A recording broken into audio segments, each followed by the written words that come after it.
السلام علیکم ورحمۃ اللہ وبرکاتہ۔ امید کرتا ہوں کہ تمام دوست خیریت سے ہوں گے۔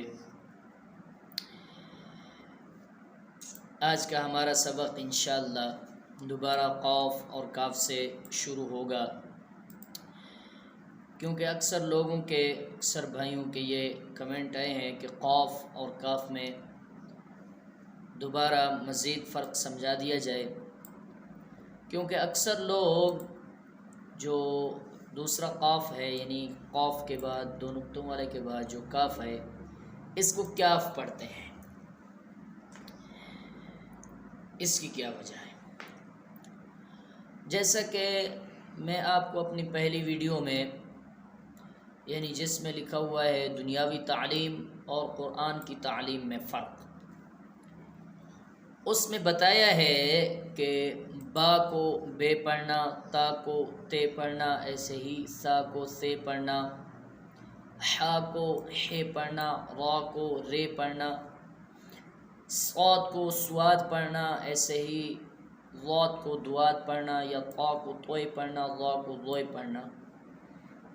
یہ سب غلط ہے، یعنی عربی میں یہ نہیں ہے، دنیاوی تعلیم میں ہے، مگر عربی میں ان کو جس طرح پڑھا جاتا ہے وہ میں نے سب آپ کو پہلی ویڈیو میں بتا دیا۔ اور ایسے ہی اس کاف کو کاف پڑھنا بھی ضروری ہے۔ کاف یہ عربی زبان کا تلفظ نہیں ہے، بلکہ یہ دنیاوی تعلیم میں استعمال کیا جاتا ہے، اس لیے کاف کو کیاف پڑھنا یہ غلط ہے۔ یہ اسی زمرے میں آتا ہے جس طرح میں نے آپ کو پہلے ویڈیو میں بتایا۔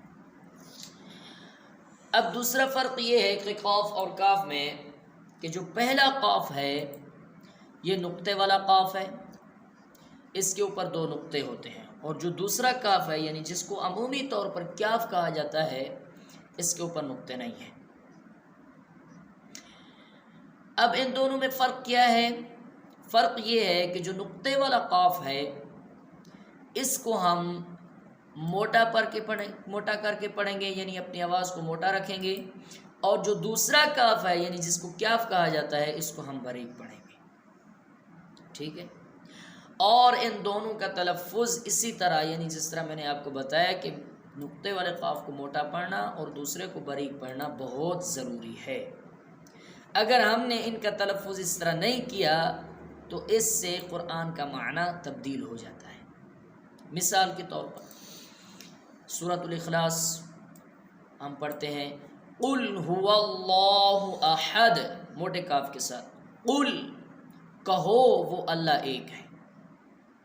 اگر ہم نے نقطے والے قاف کی آواز کو باریک کر دیا یعنی ہم نے پڑھ دیا قل هو اللہ احد، تو اس کا معنی بنتا ہے نعوذ باللہ کھاؤ وہ اللہ ایک ہے۔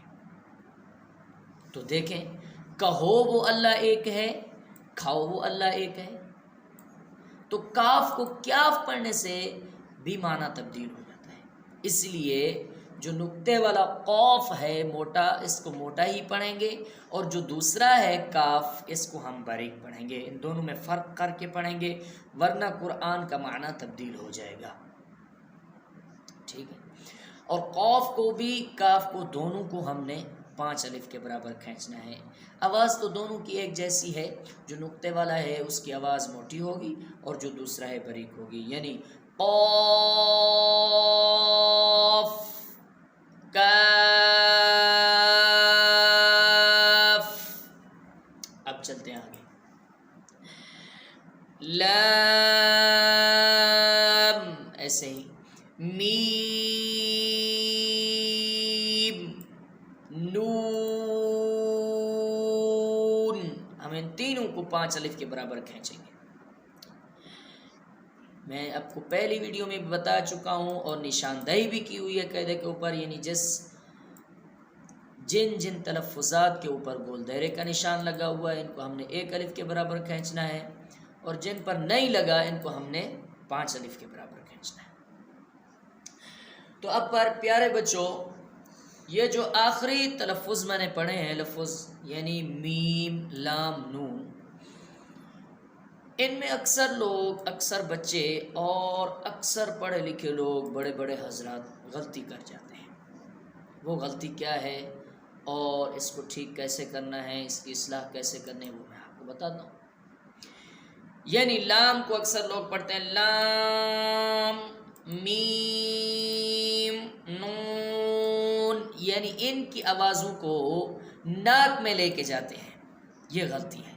جبکہ لام کی آواز بھی ناک میں نہیں جاتی، میم کی آواز بھی ناک میں نہیں جاتی، ایسے ہی نون کی آواز بھی ناک میں نہیں جاتی۔ اکثر لوگوں سے، اکثر طلباء سے یہ غلطی ہوتی ہے کہ لام کی آواز کو بھی ناک میں لے کے جاتے ہیں، میم کی آواز کو بھی ناک میں لے کے جاتے ہیں، ایسے ہی نون کی آواز کو بھی ناک میں لے کے جاتے ہیں۔ تو آج ہم نے اس کی اصلاح کرنی ہے، یعنی اس غلطی کو ٹھیک کرنا ہے۔ وہ کیسے ٹھیک ہوگی؟ وہ ٹھیک اس طرح ہوگی کہ ہم پہلے لیتے ہیں حرف لام کو، لام الف زبر لا، آگے میم لام۔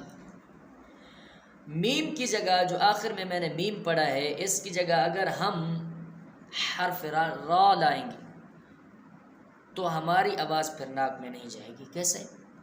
جیسے ہم پڑھیں لار لار لار، دیکھیں میری آواز ناک میں بالکل نہیں جا رہی ہے۔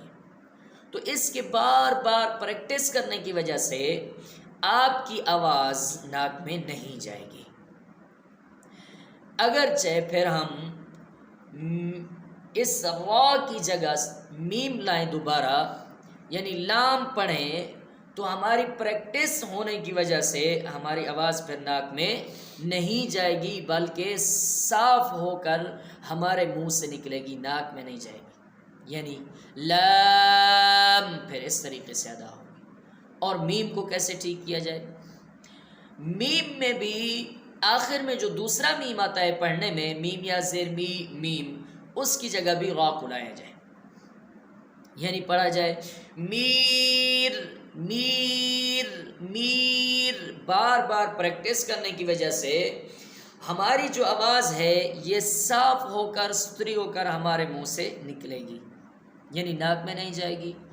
پھر ہم اگر را کی جگہ میم کو لانا چاہیں، میم کو لائیں، تو ہماری پریکٹس ہونے کی وجہ سے ہماری آواز ناک میں نہیں جائے گی، بلکہ صاف ہو کر ہمارے منہ سے نکلے گی۔ کیسے؟ میم، اس طریقے سے۔ اور نون، نون کا تلفظ جو ہے یہ عمومی طور پر اکثر بڑے بڑے حضرات سے بھی یہ غلطی ہوتی ہے کہ اس کی آواز کو ناک میں لے جاتے ہیں، نون، اور یہ غلطی بہت ہی مشکل سے ٹھیک ہوتی ہے۔ اس کو بھی اگر آخر میں جو نون ہے اس کو ہٹا دیا جائے، اس کی جگہ را کو لایا جائے، یعنی نور نور، اس کی بھی بار بار مشق کریں، پریکٹس کریں، بار بار اس کو پڑھیں۔ جب ہماری اس کی پریکٹس صحیح ہو جائے گی تو پھر ہم اگر را کی جگہ نون کو لانا چاہیں یا نون کو لائیں تو ہماری آواز پھر ناک میں بالکل ہی نہیں جائے گی، بلکہ صاف ہو کر، صحیح ہو کر، بجائے ناک کے منہ سے نکل جائے گی۔ شرط کیا ہے؟ ہم نے اس تجربے کو آزمانا ہے اور ان تلفظات کو صحیح کرنا ہے، ناک میں ان کی آواز کو نہیں لے کے جانا۔ تو آج کا ہمارا سبق یہاں تک تھا۔ میں اس سبق کو دوبارہ دہرا دیتا ہوں، قاف موٹا کر کے، اور کاف باریک کر کے، ایسے ہی لام میم نون، یعنی ان تلفظات کی آواز ناک میں بالکل نہ جائے، بلکہ 5 الف کے برابر کھینچ کر منہ سے آواز نکالی جائے، تاکہ ان تلفظات کا جو تلفظ ہے وہ صحیح طریقے سے ادا کیا جائے۔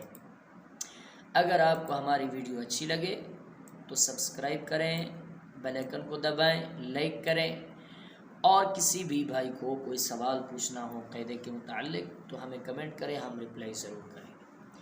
اور ایسے ہی شیئر کریں تاکہ ہماری ویڈیوز ان لوگوں تک پہنچ سکے جن کو ہماری ضرورت ہے، یعنی جو لوگ قرآن کی تعلیم سیکھنا چاہتے ہیں، قرآن پڑھنا چاہتے ہیں یا صحیح تعلیم قرآن کی سیکھنا چاہتے ہیں، ان تک ہماری ویڈیوز پہنچ سکیں۔ جزاک اللہ۔